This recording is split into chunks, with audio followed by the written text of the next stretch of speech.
My name is Ross Kenyon. If you've never listened to this show before, I'm one of the co-founders of the Nori carbon removal marketplace, and this is no longer a Nori podcast. This podcast is now a private endeavor of mine. This is the first post-Nori reversing climate change episode, and it's a Halloween spooktacular, as the expression goes. We're talking about Goethe's Faust, and especially contrasting it against Marlowe's Faust. The reason I wanted to do this with regards to climate change is this idea of the Faustian bargain is very common. I hear it used all the time. People mention it whenever there's a deal that they assume is just bad. It's a deal with the devil, and the assumption that any deal with the devil is actually just inherently bad. That's a cultural meme that I think is pretty powerful, but actually it depends on the version of Faust that you're reading. So Danny and I talk about this in the show. I'm going to try and give you some context here so we don't just throw you in and it's too much to get a grip on. But the Faust mythology is old. There ostensibly was an actual person named Faust who was a German alchemist and allegedly made a deal with a devil named Mephistopheles and got amazing powers in return, and ultimately had to give his soul to the devil in exchange for access to these greatly enhanced human abilities. One of the most famous versions of the Faust story is told through Christopher Marlowe, who's a contemporary of William Shakespeare's and Elizabethan England, and that story is a very straightforward moral parable. It tells a story of how Faust cuts this deal with the devil, gets his time to shine, and then he has to sell his soul and pay the piper and go to hell. The Faust story is actually not like this at all. Faust is written by Goethe, who comes along about 200 years later. He is this wunderkind, polymath, brilliant writer, associated very strongly with the Enlightenment and also with the transition to Romanticism. So this is always very clumsy. Whenever there's big terms that describe entire historical epochs, it makes people mad. It never seemingly fails to. People are still fighting about the Dark Ages because the Dark Ages in Europe were, not to go full coffee talk, but they were neither dark nor an age.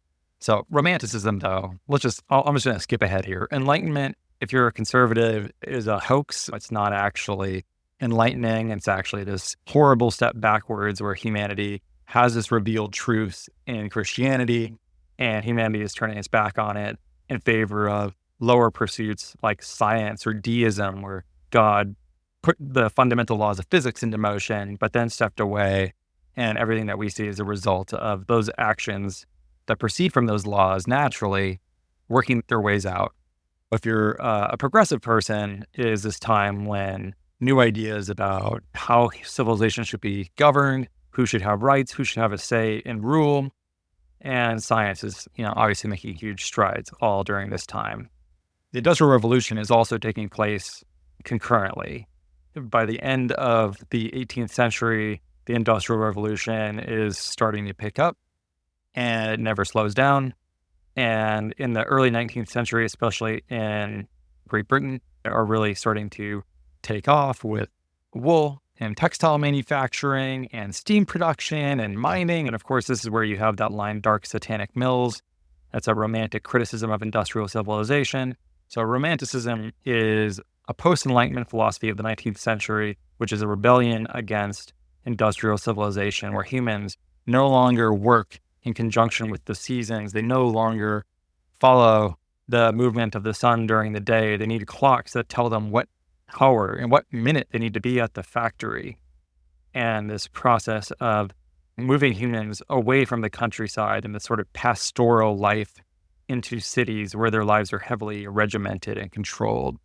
And so Romanticism is also very strongly associated with a rebellion against organization and structure. It's interested in individual human feeling. So if you have religious beliefs that are not affiliated with the church, if you are spiritual but not religious, if you do what feels right, those are sentiments that are quite individualistic in a way. You can use them in ways that are for the greater good or for humanity or some collective, but they rely very heavily upon your own judgment and are thus different from accepting the revealed wisdom of text or tradition or something like that. You've broken away. And so Faust is a representation of this. Danny and I get into this of why now? Like, why should we be talking about witches and stuff after the Enlightenment? I think part of it is there's a calling to go back to this simple way of understanding the natural world. If you are sympathetic to witchcraft, then you know that it is often about the interaction of humans with the spiritual world that is often at play within nature. It's something that humans can access within this worldview. And therefore, it isn't an inherently bad thing. I think within Romanticism, it wouldn't surprise me. Actually, I don't know about this in particular. This is speculative. It wouldn't surprise me if there was a rebirth of interest in things like witchcraft during Romanticism. But anyways, what's interesting about the difference between Christopher Marlowe's Faust, where Faust has to go to hell and pay the price, but that is not actually what happens in Goethe's Faust. So Romanticism I associate with sincerity, and it almost matters more that you continue to strive, that it isn't about outcome so much as about sincerity and attempt and striving. And because of that, the deal that is struck in the Goethe version is that Faust can have his enhanced powers, but so long as he never stops striving for something greater, which is a deal that he's willing to make because he actually is never going to stop striving, because the nature of humanity is to strive in this way, which is not a very conservative idea. I'm using conservative in the sense, like, think about how the hobbits are in the Shire, right? Like, there's almost no time. There's no history in the Shire. Sure, events happen. There's gossip about which families do what. I get the feeling that if you are an ambitious hobbit and you live in the Shire, you would face tall poppy syndrome, where your neighbors would want to cut you down to size for thinking that you were better than them and that you were trying to step out and make yourself seem above them in some way. This is actually a common problem in more egalitarian societies. Places like the Nordic countries have a concept called lagom, which I believe is a Swedish term, but it just means sort of like average, good, fine. And there's a tendency to drive towards this, like, everyone has enough, no one's trying harder than they need to, and we're all just sort of content to be equal in this way. And that's not to say the striver or the contented one is more or less good than the other. Your mileage may vary depending upon what kind of life you'd like to live, what kind of civilization you'd like to be a part of. And obviously this is going to influence your beliefs. Like, someone who's very content is not hoping for a transplanetary, trans-solar system, trans-galaxy future civilization. No, they probably think that's a bad idea, and that's much beyond humanity's capacity to even desire it. In fact, desiring it may put us at risk. So this is part of the classic problem for Faust and the Marlowe version, is that this desire for capacities greater than what is natural for humans is inherently dangerous. Now, it's a very conservative idea, and you'll see that type of conservative thought within environmentalism too. It's not just a capital R Republican way of thinking or that type of conservatism. It's in a lot of places. It's one of those transpartisan intuitions that humans have that represents itself in many different places. It's not just a political party thing or just a politics thing. It's a worldview orientation thing about humanity's place in the cosmos, in the world. Where should we be? How ambitious should we be to live lives that are appropriate to our nature? Goethe thinks that actually we should never stop striving. And because he never does, he wiggles out of this deal, never actually has to go to hell, never has to pay for his sins, and is somehow saved. He's saved by his sincerity. He's saved by his desire to never stop trying. Wow. I mean, that's an entirely different story, right? Goes from being a fable about morality and about humanity's place in the cosmos to being an exhortation to follow your own judgment, to reach for the stars, as it were, and to just really make a go of it. So I don't actually even know what it's supposed to say for climate people. The Marlowean version of the Faustian bargain has a very natural fitting within climate politics. because that's a way of saying that if you mess with this technology or this belief or this policy, it's without doubt going to lead to Mephistopheles coming and collecting your soul. But if you are more of a, in my freestyling here, I was called Goethe an eco-modernist. You know, I don't know, because in the Faustian bargain for Goethe, there's risk, and as we talked about with Danny here, it's about probability. So there is a chance that actually Faust, wearies of his increased abilities and finds that being so much better and so much more astute brings him less pleasure than when he had to work harder at it, or that he doesn't actually like knowing all of this information, that it actually is more of a burden, and in which case he would eventually trade it in and lose the deal and have to give his soul. But that actually does not happen. But the fact that there's risk involved actually makes me like it more, because it means, sure, there is plenty of technology that within climate that is risky, because all of it's risky. We're pumping carbon dioxide underground, and that could go poorly. There might be geoengineering that's coming. There might be solar radiation management. There might be the spraying of materials in the stratosphere to increase the Earth's albedo and make the planet more reflective. And that might be necessary at some point. I guess we'll see how extreme weather events and climate change plays out, but it's very possible that gets deployed in the next decade or 3. I think it is a Faustian bargain actually in the Goethean sense, because we don't know how that will go. It might be a bargain that humanity can win and save our souls.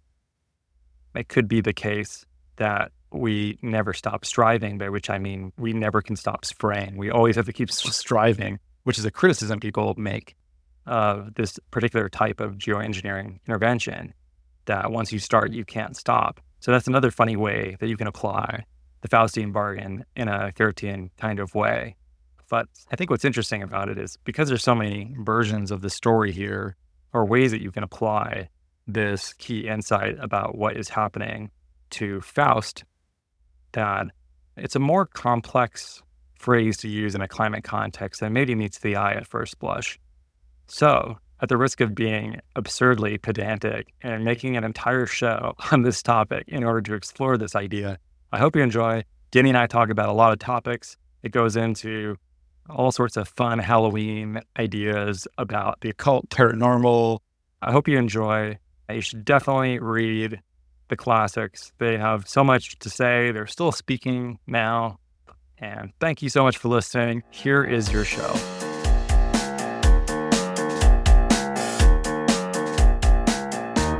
We just got to start at the beginning here, because otherwise we're going to get too far away from it. Everyone knows about it, and the climate connection here is Faustian bargain, which is a term that people use a lot, but it's actually one that I don't really like very much. Why is this a book people talk about? Can you just introduce this for listeners? Yeah, so I mean, Faust is probably a name a lot of people have heard before, and if you're like me, it's not something that would be at the top of your reading list.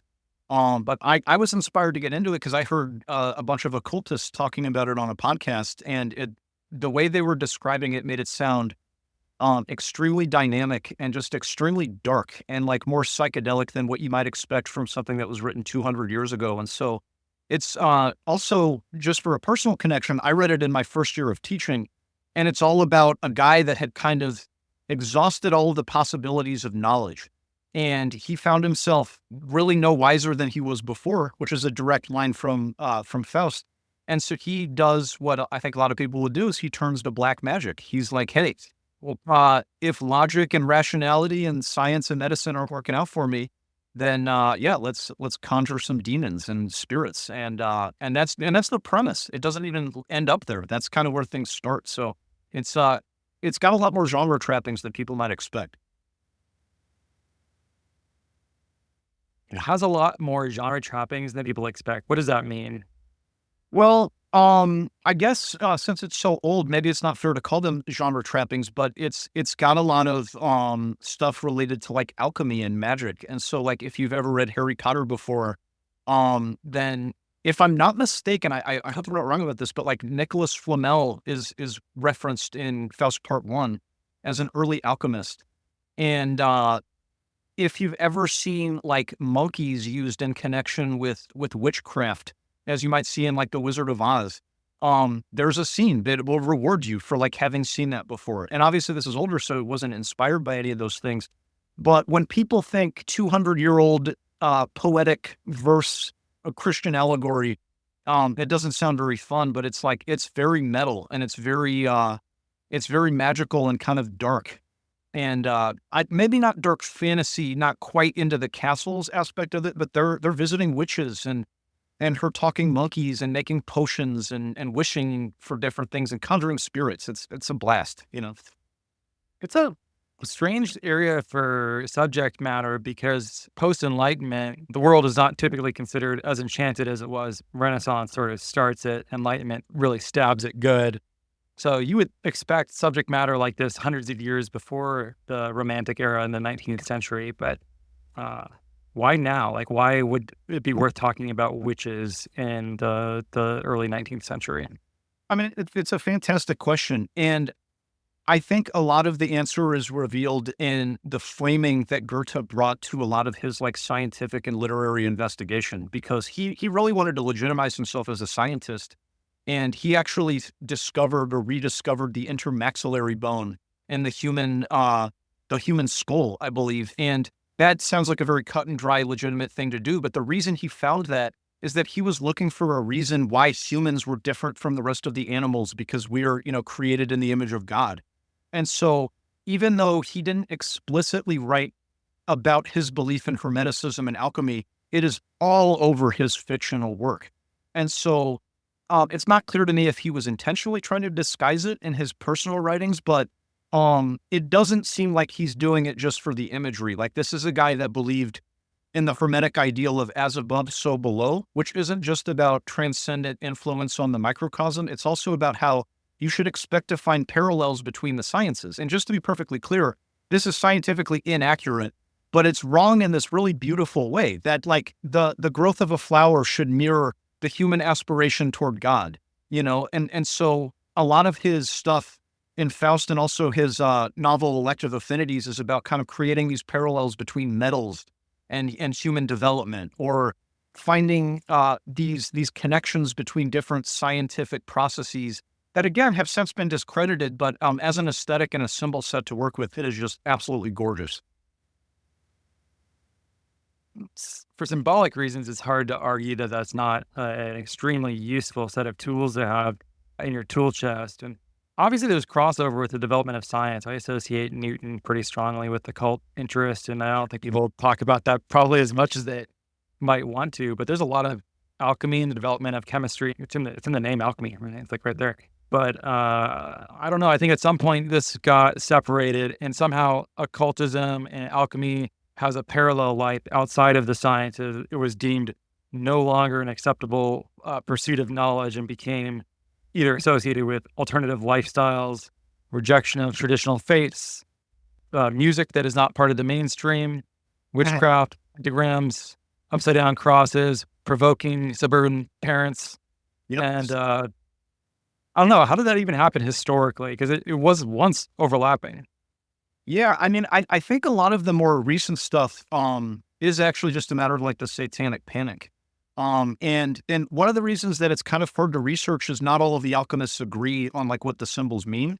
And so it's not like you can easily go out and like brush up on, the color red always means this. Light always means this. It's like a lot of them are speculating when they're creating these framing devices. So all of that is to say that like even something like the Baphomet, if I understand correctly, did not originally have like a satanic implication to it, but since it's non-Christian and outside of the mainstream, I think it was just deemed satanic because it's not Jesus, right? And it's scary too. It's this hairy goat person or hairy goat man, So that would be my assumption, is that it's not mainstream, and so people are going to assign some evil tendencies. But all that is to say is that Satanism is part of the occult too. So like it really depends on which direction we'll take the conversation.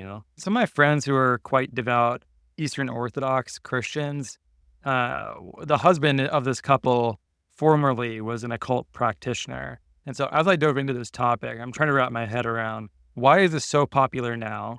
Because I know so many people who, like, for instance, you will hear as above, so below a lot. It's like one of those occult dog whistles, or once you hear it, you're like, oh, this is kind of everywhere. Like, people say this a lot. Like, it's Sure. that and astrology and crystals and pendulums and things that you associate with the occult. They're all over the place. This Orthodox couple, the husband was saying that he used to be really into witchcraft and the occult. And he was saying that he thinks it's inherently anti-Christian. Well, one, he believes the Christian story is just the truth. So you don't have to accept that if you're listening. But in his worldview, that's the truth. And that he said that he had the strongest, most powerful occult experiences at the very beginning of his experience with it. And over time, it weakened, which is the opposite of what you would expect as you get more skilled in certain applications of magic, if you think that's a real thing that you can practice and get better at.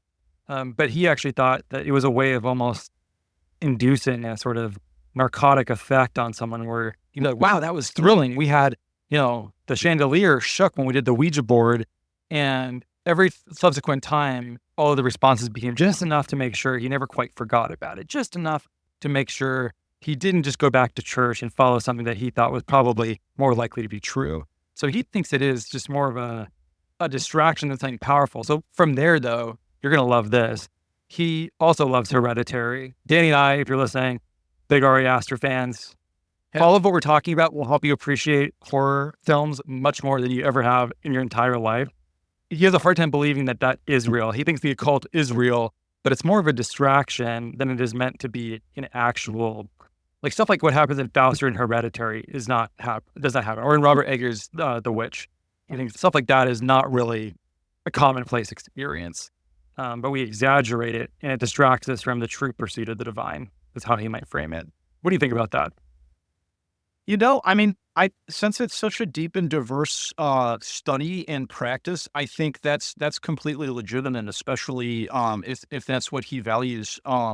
Because I mean, you know me, I'm kind of a postmodernist, but I like to think of myself as an assertive postmodernist. So it's like it's not a nihilism sort of thing. But at the same time, it's like it is kind of secular and atheistic in the way I think about the occult, where the rituals you do are really to try to shift your mindset. And so like, it's kind of like, you could think of it as exposure therapy. I could give you some examples of some like really simple rituals that I've done. And again, I'm coming at this not from the idea that I'm summoning a demon or a god or something, but sort of like using the power of symbolism to induce an experience for myself. And so the first one that comes to mind is I was invited to a wedding, and it was a group of people that I know pretty well, but I'm not really the most dominant person in the group. And so every once in a while when I would go out with them, I would kind of shut down and play it kind of safe and really not be the most sociable version of myself. Because, you know, not everybody wants to talk about Thomas Pynchon when we're all drinking champagne, you know. If you can believe it. So what I did is my magic ritual, and this should resonate with any Catholics. And I'm not sure of the definition of sacraments in other faiths, but a sacrament in Catholicism, which is its own kind of ritual, it's an outward invisible sign that kind of bears the mark of God, right? And so it's not enough to just have a positive mindset. Like you need some kind of totem or some kind of thing in order to induce the experience for yourself. And so mine was kind of the no-brainer, is I just went out and bought this really nice suit. And I kind of made that my totem with the specific intention and specific preparation of priming myself. And I just told myself, it's like, I'm going to like socially dominate this wedding and like be really on and like talk to people. And it sounds silly because it's so down to earth, but like, I shit you not, I framed that entire experience through the lens of occult magic, of me being like, I'm going to have this physical thing. And especially an outfit is not a benign totem to give yourself. Your outfit can really affect how you move and operate in spaces.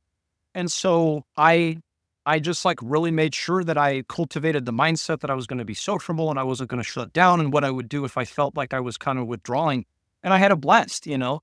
And so I think if you look at it through the terms of like, you have a subconscious mind and you have emotional predispositions, and just like exposure therapy can kind of shake you out of a slump. I think magic can kind of do the same thing. That if you put yourself in a situation that you know is going to give you an emotional experience, sometimes that's more interesting than thinking of that as exposure therapy or like cognitive behavioral therapy or something. Oh, that's a fun example, Danny. That's really illuminating here. Glad to It hear. also reminds me very strongly of, yeah, well, I think I was really interested in early American history when I was an undergrad. And the 19th century, I was fairly obsessed with, took several courses on. And the burned over district of upstate New York always fascinated me. And Mitch Horowitz also is very interested in this, the New Thought movement, Swedenborgianism, Mormonism. There's a lot of things in here that even positive thinking sounds innocuous at this time, but there was a period at which that was actually a fairly heretical sort of occult belief system. Yeah. Do you agree with that? Well, I mean, I think that especially a long time ago, if your idea of religion is just about these truth claims, and that if something kind of falls outside of that, then yeah, it's going to feel super radical, and especially something as like ego driven as like getting what you want. But that's why it's, I think, really illuminating to think of Aleister Crowley, who I believe the main like tagline, I'm using incorrect language here, but it's something to the effect of like, do what thou wilt. And that doesn't sound that crazy, but if it's all about kind of responding to or contradicting the will of God and putting your will above what God wants, then yeah, that's going to sound like really scary and really evil and really like how dare you? How dare you like not humble yourself before God's plan? And his whole thing was like, no, like what really makes you powerful is getting what you want, and like you can use magic just to become more assertive and to express your will.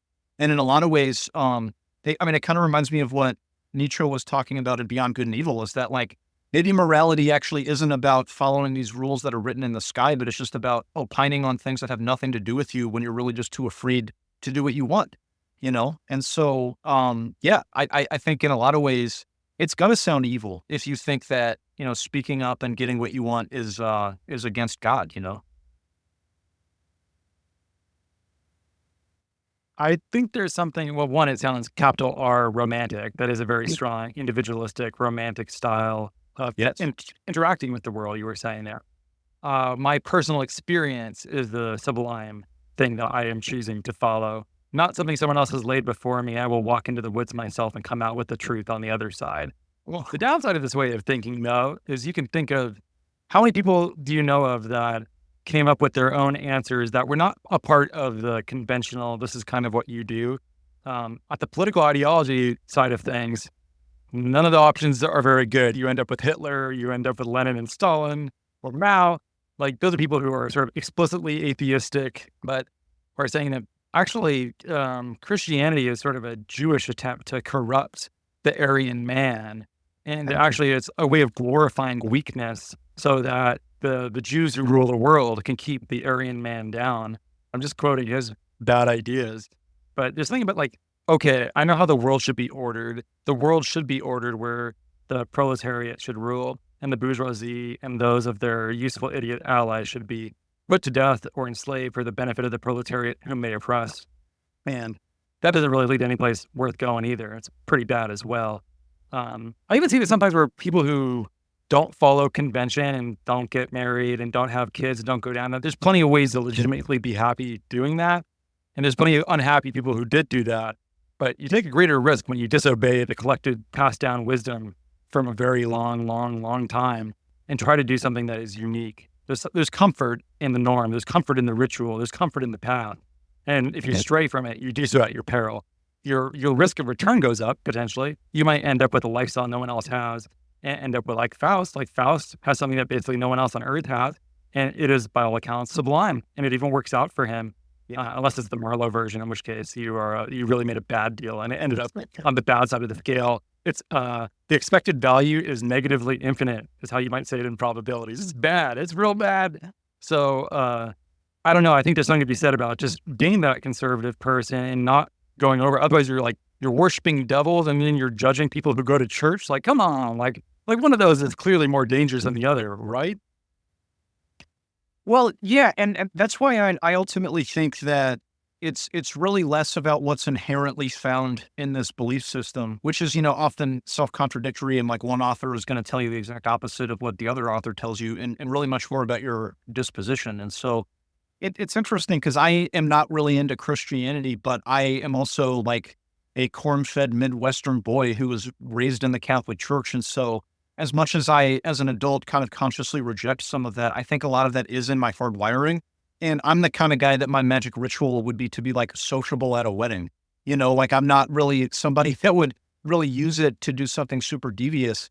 And so like, I think it is going to come down to just like, if I can use the word soul, just like what is in the soul. And if it's about expressing your will and getting what you want, then a beautiful soul will probably just want to be a better asset to other people and use magic in order to be more on and more emotionally available and maybe take some bigger risks than they would otherwise. And then, just to get back to Hitler, I believe he was an occultist. And I don't know if he was doing it in like an atheistic way or with firm credulity in all of the gods that he believed that he was contacting or whatever. But it was really his intention that made the magic bad. And so, again, like I think some of the evil connotation is more of a 20th century reaction, whereas like a lot of these guys were just scientists and they were catching stuff on fire.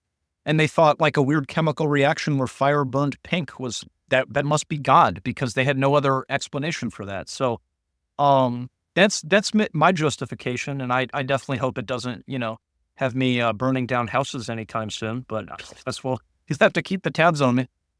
I mean, like some of it ends up maybe on this is sort of like sweet old women gathering herbs and creating poultices. And I feel like a lot of the stories you hear, maybe it's because it's more sensational, but they end up in this, it's grim. A lot of it sounds great. A lot of it sounds like people who dabble in things that, frankly, if there are supernatural beings like this, that people engage with them in a frivolous way that is extremely dangerous, in exactly the same way that happens in Talk to Me, which, do you like that film, by the way? I don't know if I ever saw that. Was that another A24? Sure was. It was good. It's an Australian film. You would like it. It's basically about teenagers who find a severed hand that is enchanted in some way, and they invite spirits into their bodies, and it talks through them. And that's basically how I imagine a lot of people that engage with the occult is, if it is real, if there are spirits out there who are interested or willing to speak with humans, it's likely on their terms. And we don't understand that world very well at all. A lot of it is very transactional too. A lot of it seems very quid pro quo. It's like you do something for this entity, it does something for you, but it always has this like monkey paw logic to it where it never quite comes back to you in the way that you want. It's always like tainted. Like none of the stories you hear are just like, yeah, I cut a deal with a demon, everything worked out great. It's always just like bad. Yeah. No, I mean, I think that's a valid point of view because, well, on the other hand too, though, it's like, I think you'd only hear about the crazy stories of somebody who like, was possessed, or somebody like they lost their soul because they were dabbling in it too much. And so maybe the more modest, healthy applications are just not as sensational. That's true. So maybe I'm being unfair then. So are there places where you're seeing, either in your social life or other places, where people are using this in a way where you might think, wow, this might be a spiritual practice that is not inherently chaotic, dangerous, exposing? Yeah. There's a guy I really like named Jason Louvre who, his whole vibe is actually like, you shouldn't really read that much about it. You should just start practicing it, and you kind of approach it as an atheist. And so you're skeptical of everything. And then in his words, he's like, you just see what sticks. And so, that's been kind of my experience too. And I didn't follow his advice because I got to him kind of later, but, I'm reading The Secret Teachings of All Ages by Manly P. Hall right now. And, I'd say for every insightful point, he's got a bunch of stuff that I am just immediately like, nope, well, that's not right. When it gets into numerology, when it gets into him claiming the pyramids are 70,000 years old, it's like, I can't prove they're not, but I'm just going to play it safe and kind of go with the mainstream view on that. But again, it like, one, I don't think it should be the only tool in your toolbox. I think you should probably hold it with a loose grasp. But then two, I really kind of go back to the postmodern framing, is that this is about inducing an experience on yourself by suspending your disbelief. And so since I go into that, with that framing, I feel kind of protected because I don't necessarily believe in spirits or demons. I've had interesting experiences before, but I can't really prove that they took place outside of my mind's eye. And if I've had dreams before, it seems closer to me, closer to a dream than the idea that like a majestic being opened my apartment door and like sat with me for a second, you know? And so I think you could probably lose your mind if you go into it being like, let's create some truth claims about reality and about another dimension that we don't have access to. Whereas if you go into it kind of like, oh yeah, maybe the fact that all of these different Greek gods have these like different names in different societies, or like the Jesus story is not that not that dissimilar from Dionysus, then you can see that it's not as much about the specifics of any one story, but that there are these kind of trends that go through history, and there might be something archetypal about them that you could benefit as an object of like meditation with, if that makes sense. One thing that's difficult for me, and maybe this is psychologizing myself in a way that might help us make sense of some of my questions or why I ask the questions that I ask, is I think once you're open to supernatural claims besides the religion that you were raised in or that you were brought up in, there's like the first step out of that is some sort of milquetoast agnosticism, where you're like, maybe we either don't know or all streams lead to the same river, to the same ocean. And that's like, it's all a way of connecting with the divine, and they're all somewhat valid, or many of them are somewhat valid. Maybe even equally valid if you take the stronger version of it.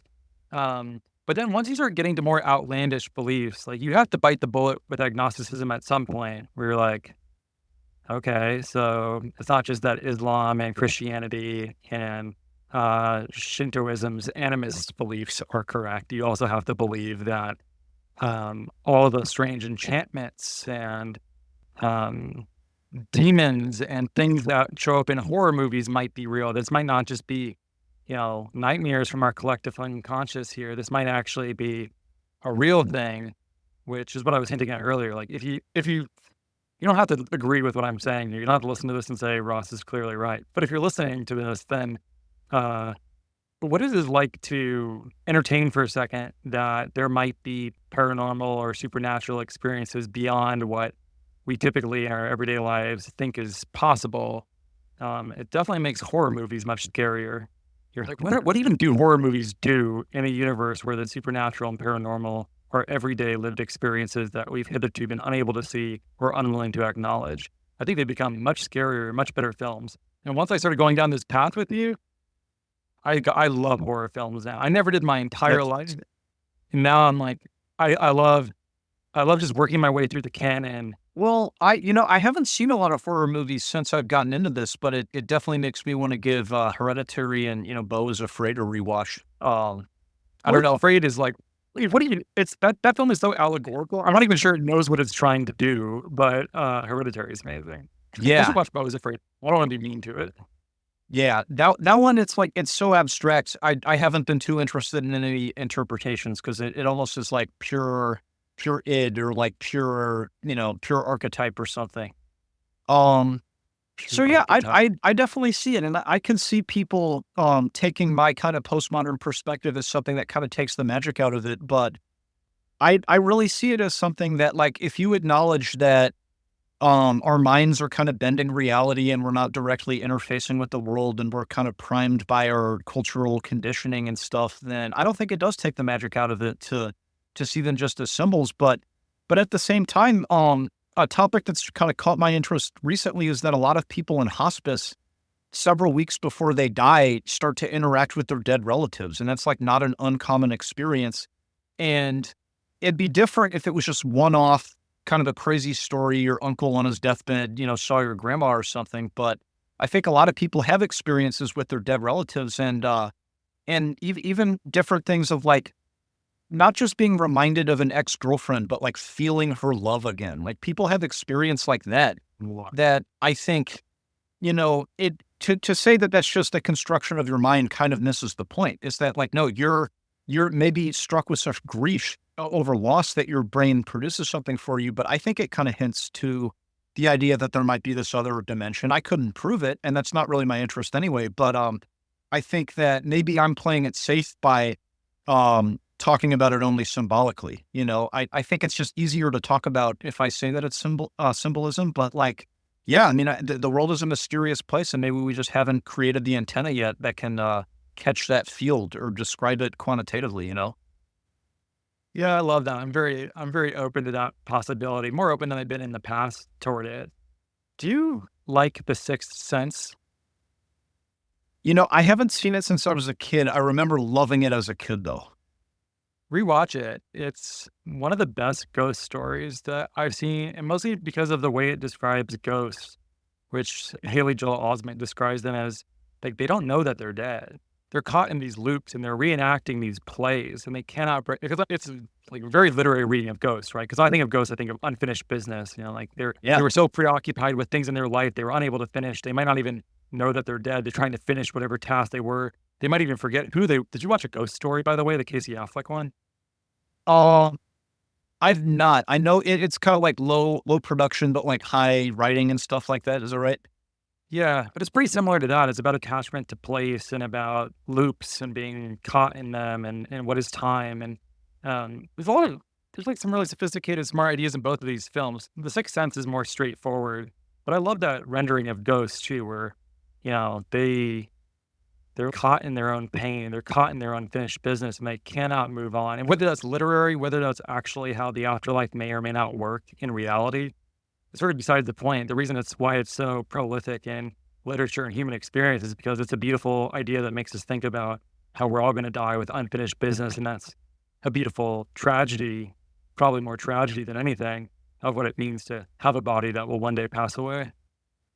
Oh yeah. I mean, God, that it immediately makes me think that like, on one level, it would be scary to die and then to be judged and either sent to heaven or hell. That's existentially terrifying. But I think even more terrifying would be to die and then have to like prove your credulity and to be like, you actually don't get to go to heaven unless you believe it's real, or you have to like be committal because like, I love ideas and reading and philosophizing and investing in the question more than the answer. And so to me, that would be my hell of being like, you're dead. Now you have to like double down on what you think is true.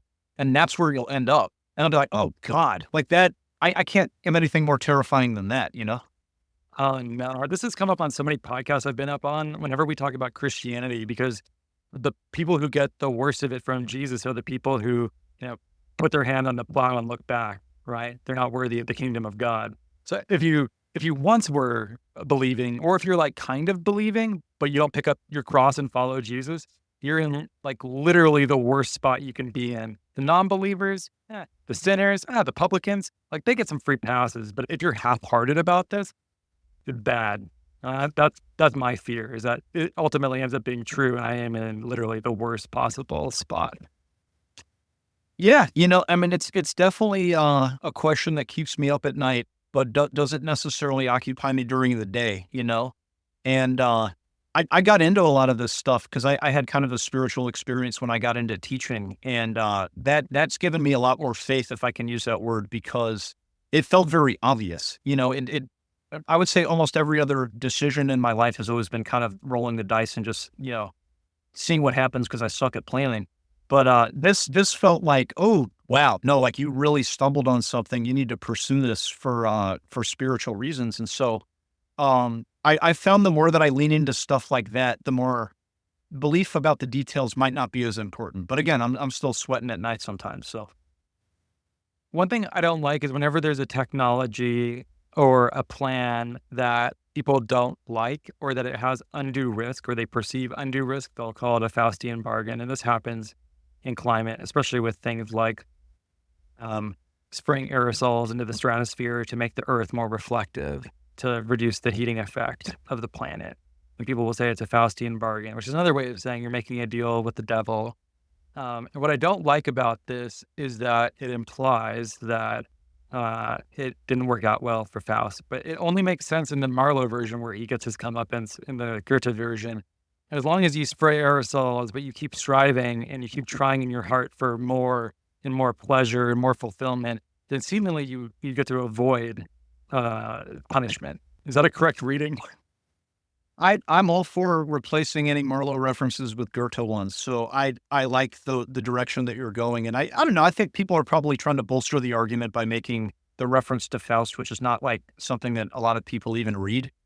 So yeah, it seems like maybe a little politically charged, a little or Luddite.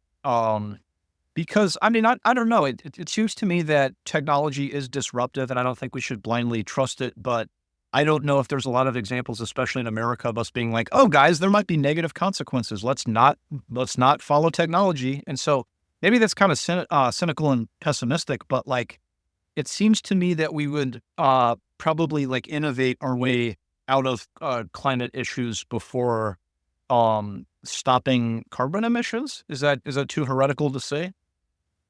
I mean, people think it, and I don't think it's a wrong thing to think. Plenty of smart people think that we are going to innovate our way out of it. If they didn't think that, then I don't know what they would be spending their time doing. They probably wouldn't be working that much in climate, because I feel like climate work, especially climate tech, is almost inherently based on a sense that we will either stop climate change, reverse it, or at the very least slow it down and make it less bad. If you didn't think that, it'd be hard to engage in this work with any sort of gusto, I would say.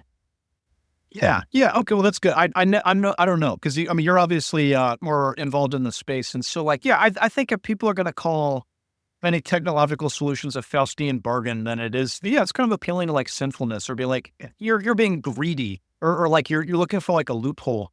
Whereas like the actual Faustian story, especially the Goethe version, is much more about like, that the nature of desire and the nature of experience and stuff like that. And so it might be like a pithy headline, but I'm not convinced that there's a lot of significance there.